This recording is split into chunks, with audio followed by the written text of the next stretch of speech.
Transtorno de personalidade histriônica. Como compreender num viés espiritual espírita? O transtorno de personalidade histriônica, que no passado é chamado do fenômeno histérico, a expressão histeria hoje tem um caráter pejorativo ou caiu no estereótipo negativo, no sentido da mulher histérica, que é a mulher que faz barraco, a mulher que quebra tudo, né? O termo histeria vem de distúrbio uterino, né?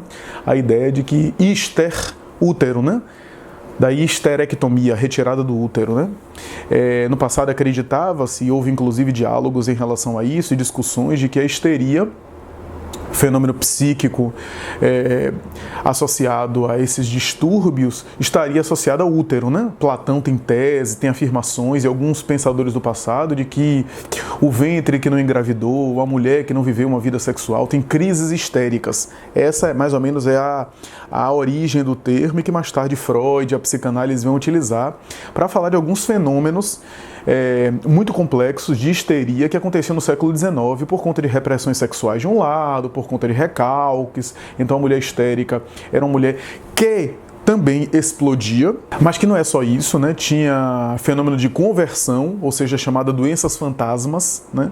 Quando, por exemplo, havia paralisia, uma paralisia mesmo do braço, sem necessariamente haver nada, era só uma paralisia do braço, mas não tinha nada fisiológico. Cegueira histérica, né? E outros fenômenos dessa ordem, paralisia histérica, né? Tinha esses fenômenos, né, que chamavam atenção, que a hipnose foi utilizada muito para dar conta de histeria. Acreditava-se na época, e Charcot, um grande médico francês, assim pensava que as histéricas são mais suscetíveis de hipnotizar, porque as histéricas são mais influenciáveis, né? São mais sugestionáveis, né? E a hipnose é um fenômeno sugestivo, né? Hoje se sabe que há homens também histéricos, a psicanálise também avançou na compreensão desses fenômenos e hoje o fenômeno é chamado transtorno de personalidade histriônica. A pessoa portadora desse transtorno, na sua maioria mulheres, sem dúvida, a pessoa portadora desse transtorno tende a teatralizar, uma espécie de teatralização. Não é necessariamente fingimento, mas é um exagero da pessoa. Então ela normalmente ela contorce a face, ela para falar de alguma coisa, ela se vitimiza muito, ela tem um discurso normalmente insistente, né? No sentido de que tá mal, está ruim, que às vezes se confunde com o fenômeno de depressão.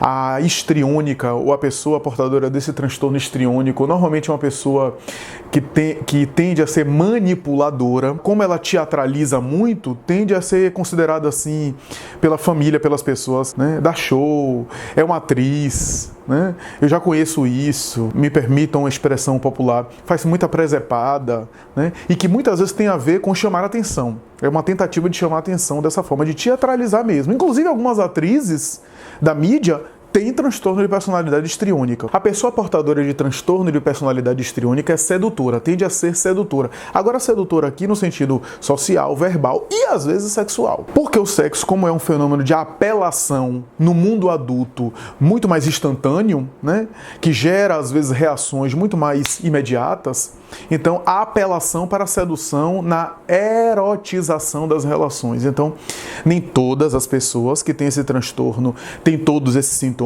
mas é muito comum a histriônica também erotizar as relações, ou seja, sexualizar os relacionamentos gerais. Então, leva as coisas tudo para a sensualidade. No fundo, a pessoa portadora de transtorno de personalidade histriônica é uma criança num corpo de adulto que quer chamar a atenção e às vezes chama a atenção dessa forma. Nem sempre é uma pessoa muito sexual. Às vezes fica na conquista, como é uma pessoa, uma criança que quer muito atenção e que tem muita insegurança, ela quer despertar o olhar do outro sobre ela e não necessariamente viver tudo aquilo que ela tenta na conquista, né? Tem uma expressão da psicanálise que diz que a histriônica ou a histérica levantava a saia com uma mão e baixava a saia com a outra, né? Então é esse símbolo de querer despertar o olhar, o interesse, a conquista e às vezes ficar nesse jogo, né? Então, normalmente gosta muito da sedução para dar conta da sua grande insegurança. Do ponto de vista espírita, nós temos uma pessoa, seja homem, seja mulher, com um conflito com o feminino, com a dimensão feminina dentro dele ou dela. Então, do ponto de vista espírita, existe isso, um conflito com a dimensão feminina, com a feminilidade.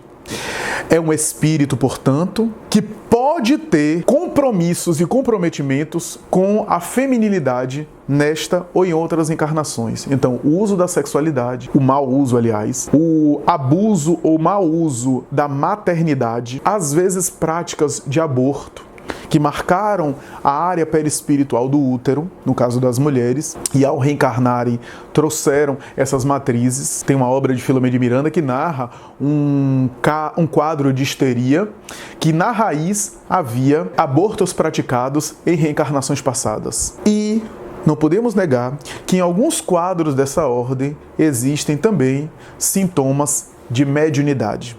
Jorge André dos Santos, o grande psiquiatra, na obra Psicologia Espírita, tem um texto sobre histeria e mediunidade, onde ele vai falar que ali há também sintomas mediúnicos em desabrochamento, de maneira transtornada, de maneira atormentada, né?